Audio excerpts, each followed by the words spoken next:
Hi everyone, please support our videos on Patreon. The link's at the end of the video and in the down there part. Thank you, you're lovely.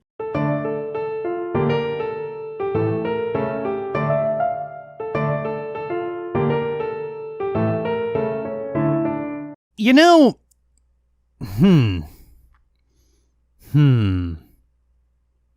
Calarts is such a dumb fake word. Okay, so let's clear this right off the board. Calarts style doesn't exist. I mean, I guess it technically exists because it's just the name for what half the modern cartoons look like, but other than simple word association, it doesn't fucking exist. So the modern cartoon style, which isn't a real thing, but has been watered down to the point where it's basically just bean mouth, is a buzzword that arose in the mid-2010s after Gravity Falls, Steven Universe, Star vs. the Forces of Evil, and Undertale came out and all featured primary characters with the same basic head silhouette. Only it was actually coined by John Kricfalusi, the creator of Ren and Stimpy, who got booted off his own show for being a nightmare to work with, didn't create anything of value for the rest of his life, and was caught grooming young girls. So he was essentially the Julia Vickerman of the 90s. What's particularly interesting about that is that he wasn't even talking about the bean-mouthed, puffy-faced look. He was actually talking about the Iron Giant, where artists were taking inspiration from 60s Disney films rather than real life. And the Iron Giant is a darling among animation buffs, so the knowledge that Calarts style was originally meant to be a derogatory term for this is something I find hilarious. Calarts style only refers to the puffy people look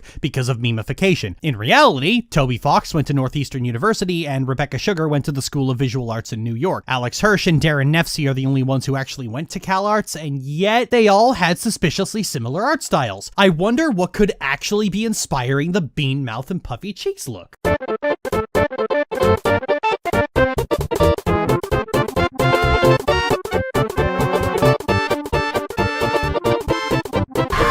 Oh yeah, that's right. They're all fucking weebs. Aw, crap. I can't believe we all missed that part. Between Star vs. having an extended Sailor Moon parody, Gravity Falls hiding the lyrics to Sailor Moon in a cryptogram, Undertale having an entire character whose arc is about doing something other than watch anime, and Steven Universe having enough anime references to warrant an intervention, it just didn't come across that the puffy people look might have come from the same studio that is well known for the puffy people look. This isn't anything new. As much as 40-year-old men might whine and cry and stamp their little feet, TV animation and the theater cartoons that predated it have always had a style that was synonymous with simple to draw, easy to animate. In the 2000s, before Calarts came around, people were using flash puppets. In the 90s, it was Bruce Timm's weird crap. In the 80s, there was a deluge of toy commercial cartoons that all replicated the same style of Hulk Hogan by way of Wizards of the Coast, which barely moved and recycled animation so much that Digimon would call it cheap. In the 60s and 70s, Hanna-Barbera practically created the concept of budget animation and animating on layers, and if we go back even further, fucking rubber hose animation was the original mass-producible, low-budget solution to animation. It's always a fucking phase. People get inspired by something they loved as a kid, find out how to replicate it on the cheap, and away we go from there. It's a lateral move most of the time, neither better nor worse, just different. There's nothing wrong with cheap animation. Every innovation in the entire medium has been about reducing the work required by an individual human being. Do you think Disney actually bothered spending all that time and money perfecting CGI hair purely for the sake of the purity of the craft? Fuck no!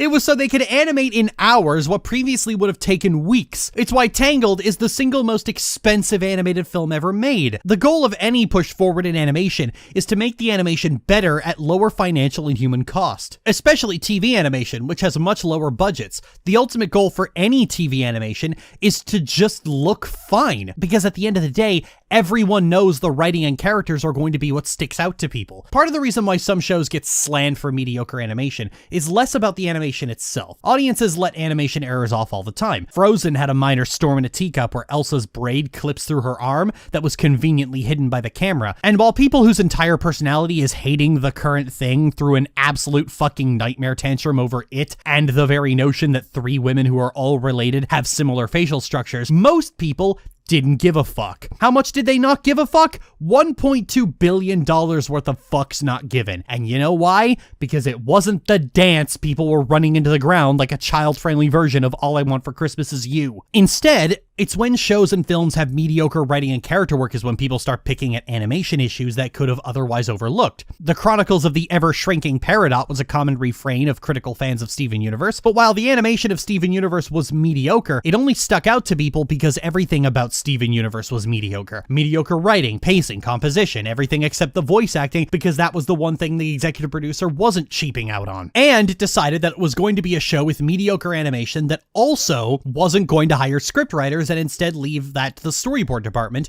who were already struggling with one field and now have to struggle with another field they didn't major in. Good writing is a shield, because the better the writing, the more the animators are allowed to fuck up and take shortcuts. Fuck ups and shortcuts they deserve to take. Working as an animator is really hard at the best of times, and working on any storyboard-driven show is going to be a nightmare because you're being asked to do an entirely different art form you aren't trained for. Some animators live by the storyboard-driven shows, but if animators' work is underappreciated, the work of a writer is damn near discounted entirely by some people. Some animators have their heads so far up their own asses that they think they don't need this crucial part of any story. Ian Jones-Quartey once claimed that it was important not to have scripts on Steven Universe because then they could do visual storytelling, which is definitely the real reason, Ian, and it's definitely not because writers are unionized and went on strike several years prior.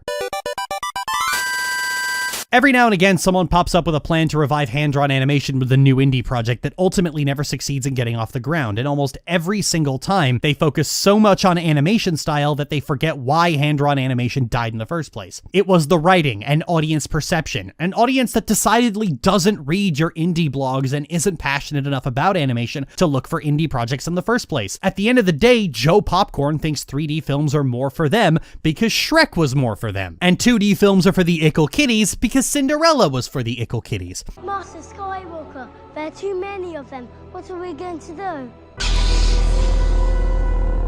And your attempts to prove otherwise will always fall on deaf ears because they just don't fucking care. You can't logic someone out of a position they didn't logic themselves into to begin with. And they do still watch 2D shows for adults, it's just not the miserable anime wannabes you wish they were watching instead. The point of that tangent was that bad animation only really stands out to most people when there are other, far bigger fuck-ups earlier in production. Nobody really actually cares if all the cartoons look the same. They all look slightly different enough, and repetitive animation styles have been the norm for the industry pretty much since its inception. And all the complaints about Calarts is less about its actual quality and more about the fact that it's not a style that loudmouth cartoon YouTubers like because they associate it with being woke, despite the fact that none of the Calarts shows are woke except maybe Turning Red and maybe Craig the Creek. They're whining about how none of the new kids cartoons remind them of the cartoons they liked when they were a kid, a simpler time when muscle-bound men and women in battle thongs would use the power of friendship to destroy a man in a skull-faced mask while demanding that you buy their toys or the communists will win. Which is going to be even more annoying in 2040 when all the kids who are 12 now have grown up and are whining about how none of the cartoons nowadays remind them of when they were a kid, a simpler time when squeaky-voiced Peter Griffin totally owned Auntie Hitler with facts and logic before jumping in for a big noxious cuddle. And I tend to hear this complaint about Calarts from weebs, who have absolutely no place to chat any kind of shit. Because unlike the rest of the world, the art style of most anime actually has degraded over the years. As Miyazaki himself once stated, the industry is full of weebs who don't interact with other people and can't stand looking at other humans, and is also factoring in an audience of Western losers who are also just looking for the next bug-eyed, inhumanly proportioned waifu to thirst over, and whose crunch culture is even more dystopian than the West, something which Miyazaki himself contributed to. And frankly, weebs don't like anime for any reason other than the fact that it pretends to be for adults half the time, with tons of gore and titties, and they'll overlook every flaw in the goddamn book if it means they get their precious fantasy cartoon for adults they've been salivating for ever since they were 14, and made the firm declaration that they were never going to grow the fuck up,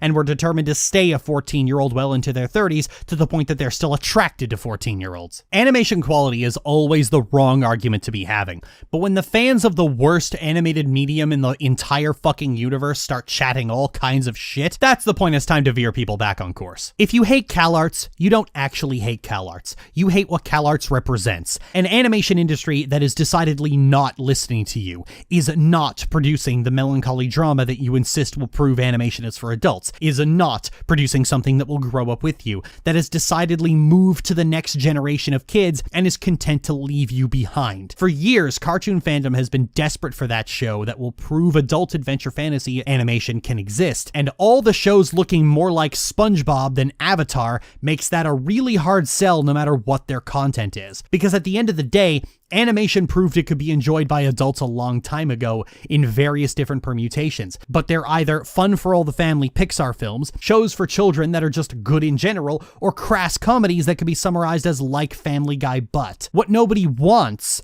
is this weird hodgepodge of anime and 90s comic book tropes. What nobody wants is an animated film of The Dark Knight Returns, which is decidedly what extremely online cartoon fandom wants. Instead, the animation industry continues to make the same thing it always has. It just won't indulge millennials in their false memories of the shows they grew up with. And that is an existential crisis for a fandom that is pathologically obsessed with the superficial trappings of maturity and decidedly unwilling to accept the fact that they're getting older. I've never been on board with the rest of cartoon fandom in their search for the perfect talking point, because whenever they describe what kind of show they want, it always sounds completely fucking awful. They just want Avatar again. That's all they want. It's why they're going nuts for the live action show and that second attempt to resurrect its dead, lifeless corpse.